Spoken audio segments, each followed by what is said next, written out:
इसके बाद मैं माइक पर राजू अंबेडकर साहब को बुलाना चाहूँगा कि वो आकर अपने विचारों से आपको रूबरू कराएं। राजू अंबेडकर साहब। धन्यवाद संचालक महोदय। आज इस ग्राम पंचायत दरहेटा में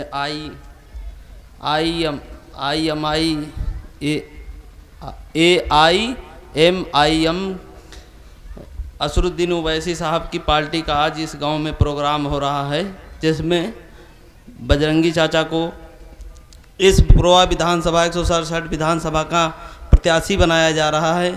मैं आपको बहुत बहुत धन्यवाद और साधुवाद देता हूं माननीय ओवैसी साहब, जो कि एक दलित समाज के व्यक्ति को आपने जो है प्रत्याशी बनाने का काम किया है। यह काम तो आज तक शायद हमारे यहाँ की इतनी पार्टियां हैं, मतलब बीजेपी भी है, कांग्रेस भी है, बसपा भी है, समाजवादी पार्टी भी है और जाने भारत में कितनी पार्टियां हैं, लेकिन किसी भी पार्टी ने एक टिकट आज तक किसी जनरल सीट से हमारे दलित समाज को लड़ाने का काम नहीं किया है। अगर जो कोई किया है तो सबसे बड़ा काम ये ओवैसी साहब ने किया है, जिसकी हम जितनी सराहना करें यह कम होगी। क्योंकि जब तक बाबा साहब का कहना था कि जो हमारे प्रत्याशी अगर जो इस किसी मतलब जनरल कॉन्स्टिट्यूंसी से जाएगा वह अपनी इच्छा अनुसार बोलेगा, और जो भी सुरक्षित सीटों से हमारे प्रत्याशी जाते हैं अनुसूचित जाति के लोग, वह उनके गुलाम बनकर रह जाते हैं। जब तक कि हमारे समाज के लोग जनरल सीट से जीत करके नहीं जाएंगे, पार्लियामेंट के अंदर हो या विधानसभा के अंदर हो, तब तक आपके मुद्दे वह स्वतंत्र रूप से नहीं रख पाएंगे। हमारा भला कब होगा? जब हमारे लोग पार्लियामेंट के अंदर होंगे, जब हमारे लोग विधानसभा के अंदर होंगे, जब हमारे लोग हर जगह पर होंगे, शासन सत्ता में होंगे, न्यायपालिका में होंगे, कार्यपालिका में होंगे, और हमारे लोग जो है जितनी भी जगह हैं सत्ता शासन की हर जगह हमारे लोग जब तक नहीं जाते हैं तब तक हमारा कोई भला होने वाला नहीं है। क्योंकि अगर जो इस देश के अंदर कोई भला और बुरा कर सकता है तो पार्लियामेंट और विधानसभा एक सबसे बड़ी ऐसी जगह है जहां से लोगों का उत्थान भी होता है और पतन भी होता है। और इसके अलावा न्यायपालिका हो, चाहे IAS हो या IPS हो या सिविल सर्विसेज के लोग हों, इनके अलावा हमारे देश का कोई भी व्यक्ति ऐसा नहीं है जो वाकई में इनको मतलब जो है दूसरे को सुरक्षित रख सके। अगर सुरक्षित रखने का काम कर सकता है तो वह पार्लियामेंट्री हो और या विधानसभा, इनमें जब तक हमारे लोग नहीं जाएंगे तब तक कोई भला नहीं होने वाला है। क्योंकि जब तक पार्लियामेंट के अंदर हमारा आदमी नहीं जाएगा तब तक वह आपकी दुख दर्द को कैसे बताएगा कि हमारे आदमी के साथ उत्पीड़न हो रहा है या अत्याचार हो रहा है, हमारे लोगों के लिए शिक्षा सही नहीं है, हमारे लोगों के पास जगह ज़मीन नहीं है, ये हमारे लोगों के पास बहुत सारे लोग ऐसे हैं जिनके पास अपने पास दफन करने तक की ज़मीन नहीं है, वो दूसरों की जगह में जाते हैं। और बहुत लोग जो है इसका दूसरे के ज़मीन पर मतलब सुबह जो है शौच को जाते हैं तो लोग उनको बेइज्जत भी करते हैं। इसलिए जब तक हमारे लोग सत्ता शासन में नहीं जाएंगे, पार्लियामेंट में नहीं जाएंगे, तब तक हमारा कोई भला होने वाला नहीं है। और वो जो जाए हमारा प्रतिनिधित्व करने वाला, वह अक्सर करके अगर जो हमारा भला कर सकता है तो वह जनरल सीट से जाए। अगर जनरल सीट से नहीं जाता है, आप लोग अगर जनरल सीट से नहीं उसको जिताते हैं तो तुम्हारा भला कभी होने वाला नहीं। ये आप 100% मान लो। चाहे आपके रिजर्वेशन से कितने भी MP MLA चले जाएं, वो आपकी बात कभी नहीं बोलेंगे। अब आप देख लीजिए, आज जो है 2014 से या बीजेपी सरकार चल रही है, हमारे लोगों का उत्पीड़न बराबर हो रहा है। करीब करीब आज जो है 10 गुना उत्पीड़न बढ़ गया है। किसी के साथ बलात्कार, हत्या, लूट, दुनिया भर के उत्पीड़न हो रहे हैं। हमारे कर्मचारी अधिकारियों के साथ भी उत्पीड़न हो रहा है, उनके साथ भी जो है भेदभाव किया जा रहा है हर जगह पर। और नहीं तो हमारे आदमी न्यायपालिका के अंदर हैं, अच्छी जगह पे कहीं नहीं है। जो तुमको न्याय मिलेगा कहाँ से? जब तक आपका आदमी बोलने वाला नहीं जाएगा तब तक आपको न्याय मिलने वाला नहीं है।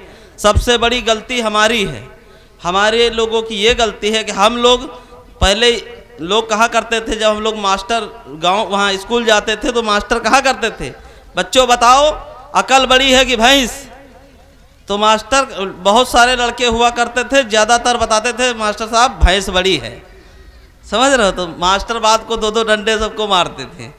तो अब आदमी क्या सोचता, ये नहीं सोचता कि अकल बड़ी है। अरे अकल ना हो तो भैंस को लगाओगे कैसे, दूध कैसे निकालोगे। अब हम लोग जो है आजकल ये देखते हैं कि हम लोग जो 4 गाड़ियों से प्रत्याशी आता है, बहुत दबदबेदार होता है, बहुत पैसा वाला होता है, हम लोग क्या करते हैं उसी को वोट देते हैं। अगर जो आप किसी बड़े आदमी को वोट देकर के MP MLA या प्रतिनिधित्व कभी भी आप प्रतिनिधि अपना बनाएंगे, प्रतिनिधि बनाएंगे, आपका कभी भी सहयोग करने वाला नहीं है। जब वो पैसा लगाएगा तो वो ये पैसा पैदा करेगा, अगर 1 करोड़ लगाएगा तो 2 करोड़ पैदा करेगा वो। अब आपके ऊपर चाहे बलात्कार हो आपका, चाहे हत्या हो आपकी, उससे मतलब थोड़े है। उसको जो पैसा देने वाला होगा उसके ऊपर मतलब उसकी पक्ष करेगा वो तो, और थाने में भी उसकी सुनवाई होती है। जो पैसा पैदा करने वाला आदमी हो, आप इतिहास उठा के देख लो, अगर जो कोई जनता के हितकारी काम करने गया है और जनता का हित किया है, अगर जनता को आगे बढ़ाने का कार्य किया है, जनता के अधिकार दिलाने का काम किया है, तो वह एक गरीब घर से गया होगा। मजबूत घर से जो भी जाता है वो ज़्यादातर इसलिए जाता है, अगर 1 करोड़ रुपया उसके पास है तो 2 करोड़ बनाने काम करने के लिए जाता है, ना कि आपके हित के लिए जाता है। वो उसका बिजनेस है वो। भाई आप देख लो, अगर आप कहीं भी, मैंने तो पेटकल में ही देखा है, बाकी जो भी कुछ हो, क्योंकि जब तक वह दुख दर्द को जानेगा नहीं तब तक वो कैसे दूसरे को मतलब दुख दर्द को समझेगा। तो इन चीज़ों को हम लोगों को समझना पड़ेगा। हम लोग जब भी किसी प्रत्याशी को चुनते हैं ये जरूर देख ले हमेशा कि वो किस लायक है। अमीर और गरीब से मतलब नहीं होता। पहली चीज़ तो ये देखो कि हमारे बीच में कौन आ सकता है, हमारे बीच में कौन रहता है, हमारे बीच में जो किसान और मजदूरों के बीच में कौन आता रहता है, उसको जिताने का काम करो। जो बड़े आदमी को आप प्रधान बना दोगे वो आपका काम करने वाला नहीं है। मजबूत आदमी को MP MLA बना दोगे वो भी आपका काम नहीं करेगा। क्यों करेगा वो? क्योंकि वो जानते ही नहीं इनके ऊपर कष्ट क्या है, क्योंकि वो कष्ट कभी झेला नहीं तो उसको क्या मालूम। अब आप सोच लो, जब आप पैसे वाले आदमी को वोट दोगे, वो बिजनेस करने आया है, उसको इससे क्या मतलब, आपको क्या दर्द है, क्या मुसीबत है। तो आप लोगों को चीज़ों को समझना पड़ेगा। जो भी प्रत्याशी साधारण हो, आप जिससे मिल सकते हैं, जो आपकी बात सुन सकता है, वो जीते और चाहे हारे, इससे मतलब नहीं होता। हार जाए कोई बात नहीं, आपके साथ खड़ा होना चाहिए। ऐसा व्यक्ति हो जो आपके साथ हमेशा खड़ा हो। तो सबसे बड़ी हमारी गलती, थाने में हम लोग जाते हैं, हमारे भाई बहन जाते हैं, बहुत सारे हमारे क्षेत्र के लोग जाते हैं, थानेदार मुकदमा नहीं लिखता। क्यों नहीं लिखता? क्योंकि वो तो गवर्नमेंट का नौकर है। गवर्नमेंट कौन चलाता? कैबिनेट चलाती है, MP MLA चलाते हैं, मुख्यमंत्री चलाता, वो कौन चलाता? और कोई थोड़ा चलाता। तो MP MLA जब मजबूत बनकर जाएगा तो उसको जो फायदा दिखेगा वही करेगा वो, क्योंकि उसको वहाँ से पैसा मिलना है, आपसे तो पैसा मिलना नहीं है, क्योंकि जो इलेक्शन में लगाता है वो निकालना होता है। तो आप लोग इन बातों को समझें। और ये कट सत्य है कि हम पहले बुरा जो देखन मैं चला, बुरा न मिलिया कोई, जो दिल खोला अपना कि मुझसे बुरा न कोई। हम लोगों को अपने भी कभी देखनी पड़ेंगी कि हम लोगों में क्या कमियां हैं। तो उसी हिसाब से आप लोग 50-50-100 रुपए की दारू, मीट, ये कट सत्य हैं। 100-100, 50-50, 20-20, 30 रुपए की दारू पी करके आप लोग वोट दे देते हो। और वोट का महत्व समझो। आपके पास खाली एक ही पावर है, वह है वोट।